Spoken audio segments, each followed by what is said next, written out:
আজকে আমি একটা দুর্দান্ত স্বাদের রেসিপি শেয়ার করব। চুষির পায়েস। চলুন দেখে নিই কিভাবে বানাই।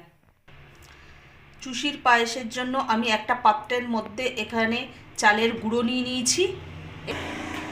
আমি এবার পরিমাণ মতোই চালের গুঁড়োর মধ্যে একটু নুন দিয়ে দেবো। আমি এই চালের গুঁড়োটাকে একটা ডো তৈরি করে নেব। আমি একটা পাত্রের মধ্যে গরম জল নিয়ে নিয়েছি। এই চালের গুঁড়োর মধ্যে আমি আগে নুন দিয়েছিলাম, সেটাকে আমি একটা চামচ দিয়ে এটাকে মিশিয়ে নিলাম। মিশিয়ে নেওয়া আমার হয়ে গেছে। এবার আমি যে জলটা গরম করেছিলাম, এটা গরম তো জল, এর জন্য এটা হাত দিয়ে করা যাবে না, এর জন্য আমি অল্প অল্প দিয়ে চামচ দিয়ে নাড়িয়ে নেব। নাড়িয়ে আমি একটা ডোয়ের মতো তৈরি করে নেব। ঠান্ডা হলে তখন আমি হাত দিয়ে মেখে নেব। এখন গরম বলে আমি এটা জল দিয়ে অল্প অল্প করে মেখে নেব।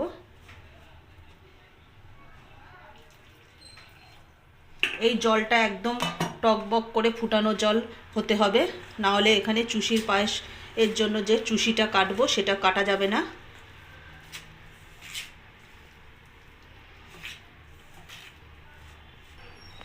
অল্প অল্প জল দিয়ে আমি একটা ডোয়ের মতো তৈরি করে নিব। এবার হাত দিয়েছি, ঠান্ডা হয়ে গেছে, এবার হাত দিয়ে ভালো করে এটা মেখে নেব। যেরকম ময়দা বা আটা মাখা হয় ঠিক সেরকমই আমি মাখবো।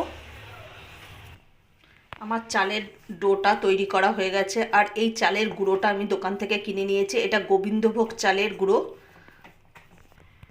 আমার ডোটা মাখা হয়ে গেছে।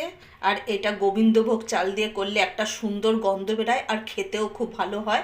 আমি এখান থেকে ছোট ছোট এরকম ছোট্ট ছোট্ট লেচি নিয়ে আমি এইভাবে করে সবগুলো কেটে নেব। আমি এইভাবে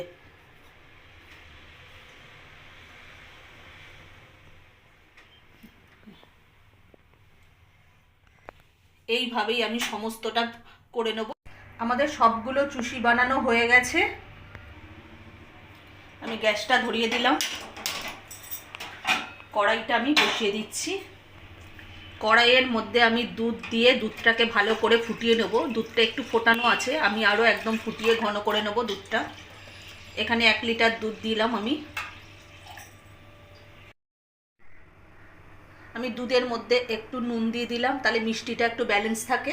আর সব সময় পায়েসের জন্য একটু ঘন দুধ নেওয়ার চেষ্টা করবেন।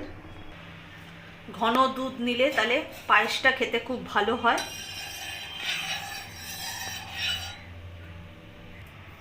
আমি এখানে দুটো ছোট এলাচকে ফাটিয়ে নিয়েছি, এখানে আমি দিয়ে দেবো। আমি দুধটা একটু ভালো করে ঘন করে ফুটিয়ে নেব। দুধটা ভালো করে ফুটে গেছে, ঘন হয়ে গেছে। এবার আমি পাটালি গুড় দিয়ে দেবো। আগে আমি একটা চারি দিয়ে দিলাম, তারপরে আবার যদি লাগে আমি দেব। এখানে আমি পাটালি গুড় দিয়েই পায়েসটা করছি। এই যে নতুন গুড় যেটাকে বলা হয় সেটা দিয়েই আমি পায়েসটা করছি। এটা একটা দিলাম, আমি যদি লাগে তাহলে আবার দেব। মিষ্টিটা একটু কম হয়েছে পাটালি গুড়ে, তাই আমি ভাবলাম একটু নকুনদানা দিয়ে দিই। নকুনদানা দিলে না একটা আলাদাই একটা স্বাদ হয়, তার জন্য আমি একটু নকুনদানা দিয়ে দিলাম। পাটালি গুড় এবং নকুনদানাটা ভালোভাবে মিশে গেছে দুধের সাথে। এবার আমি চুষিগুলো দিয়ে দেবো। চুষিটা দিয়েও ভালো করে একটু সেদ্ধ করে নেবো চুষিটাকে। আমার চুষি একেবারে রেডি, চুষির পায়েস। এবার আমি নামিয়ে নেব। একটু ঝোল আছে, মানে দুধ আছে, দুধটা রেখে দিলে টেনে নেবে চুষিতে, এর জন্য আমি একটু দুধটা রেখেছি। আমাদের চুষির পায়েস নামানো হয়ে। আজকে যদি আমাদের চুষি পিঠের রেসিপিটা যদি ভালো লেগে থাকে তাহলে লাইক, কমেন্ট, শেয়ার এবং সাবস্ক্রাইব করতে ভুলবেন না। আর অবশ্যই এভাবে বাড়িতে বানিয়ে খাবেন।